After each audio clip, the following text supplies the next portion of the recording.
Gold move అయింది. Silver move అయింది. So, next ఏంటని ఎవరైనా ఆలోచిస్తున్నారా? ఇది రాండమ్ ర్యాలీ గాదు. ఒక కమోడిటీస్ అన్నీ ఒక ఫిక్స్డ్ ఆర్డర్‌లో రన్ అవుతాయి. దాన్నే కమోడిటీ సూపర్ సైకిల్ అంటారు. మనము చూసుకుంటే first gold, second silver, third copper, fourth platinum and palladium and then fertilisers లాస్ట్‌లో ఆయిల్ అండ్ గ్యాస్.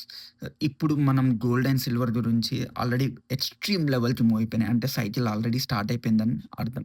సో, హిస్టరీలో మనం చూస్తుంటే సైకిల్ లాస్ట్ స్టేజ్ దగ్గర స్టాక్ మార్కెట్స్ అన్నీ ప్రెషర్ ఫీల్ అవుతాయి. అందుకే మనం 2 డేస్ నుంచి స్టాక్ మార్కెట్‌లో సిగ్నిఫికెంట్ డ్రాప్ అనేది చూసాం. వై? బికాస్ ఇన్వెస్టర్స్ అందరూ they move their allocation from the equity to metals. అదే సేమ్ ప్యాటర్న్ మనకు 1980లో గాని, 2008లో గాని, 2014లో గాని అండ్ 2022లో గాని సేమ్ ప్యాటర్న్ రిపీట్ అయింది. అంటే మీరు ఒక హైప్‌ని ఫాలో అవ్వకుండా మీరొక ప్యాటర్న్‌ని అబ్జర్వ్ చేయడం చాలా ఇంపార్టెంట్.